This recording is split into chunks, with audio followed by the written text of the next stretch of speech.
If you weren't raised, you don't know how to raise, you know. I just did the best thing I could with them because they know well I love them. Quincy Jones, a famous producer and all-around legend in the music and entertainment business, enters the scene with a little story he shares with The Weeknd. Quincy reflects on his past and how it shaped him into the person he became. Quincy explains how unpredictable life can be with an anecdote from his past. He feels he was not adequately raised by his parents, resulting in him lacking the skills to raise his children as the skills were not passed down by his parents. He truly loves his children and feels that he did the best that he could do with the skills that he had. He continues by telling a traumatic story of his mother being forcefully taken out of his home in a straitjacket in front of his eyes when he was 7 years old.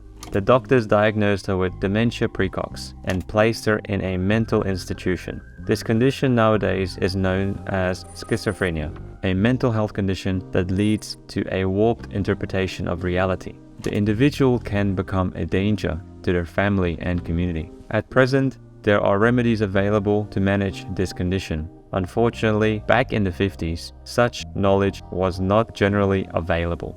Therefore, these individuals were deemed crazy and tucked away from the public in mental institutions. Quincy was left alone with his father and his little brother Lloyd to fend for themselves without a mother in the household to provide love, affection, and support.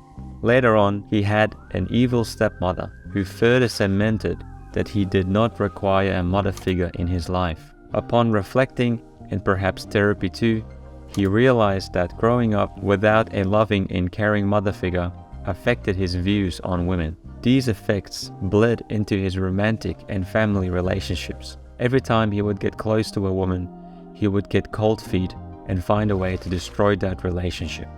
He has realized this behavior mostly stemmed from feelings of revenge and fear. He was unaware of his actions, and reflecting on it hurts to know that nothing can be done about it. The past is the past. The only thing that can be changed is the present with the current information that you have. As Quincy eloquently puts it all together by saying, Looking back is a bitch, isn't it?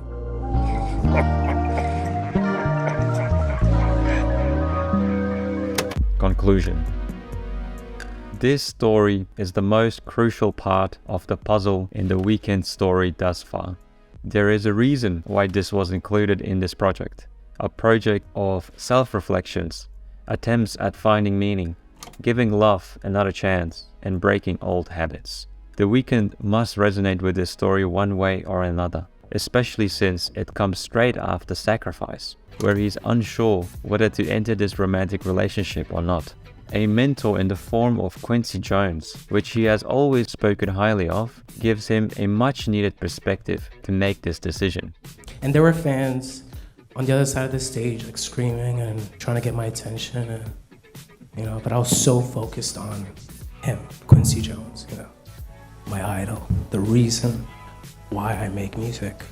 The main part of Quincy's story that sticks out is the terrible relationship he had with his mother and stepmother, which negatively affected his future relationships. He must have felt hurt by these two women, so to retribute this feeling as revenge, he felt more power being the first one to hurt his romantic partners before they did it to him. Quincy also felt fear, alluding to being scared of feeling affection for his romantic partners. This would give more power over him to hurt him once again. So there is the fear of being hurt by a person that is supposed to show love, affection, and support. Psychologists tend to agree that a man's first love is their mother. They tend to seek love from the opposite sex that reminds them most of their parent. This dictates most of an individual's behaviors when approaching a romantic relationship. The Weeknd has infamously grown up in a household without a father and possibly with a tarnished relationship with his mother. He left his home by the age of 18 years old on one weekend and never returned home. If there was a good relationship with his mother, why would he leave his home so suddenly? Why leave that love all behind him? Or perhaps that environment was not healthy for him, so he decided to leave it once and for all. If this was the case, It explains most of The Weeknd's and Abel's behavior in life. It carries through his whole catalog of dark and cold ambience, distressing lyrics, drug abuse, views on women, and broken relationships. This man has realized something significant here, a light bulb moment that could change how he perceives himself and future relationships. He is in a situation where he could potentially enter a healthy romantic relationship, but is getting cold feet. There is a feeling of revenge and fear kicking in, as Quincy mentioned in his self-reflections. The Weeknd has been partaking in this behavior for so long, it is difficult to change his ways. But it seems that Quincy's story flicked a light switch in his brain, realizing why these behaviors are happening. Now the big question is, will he make up his mind? Will he make up his mind on time? Or will he run out of time? Or maybe it's not that deep.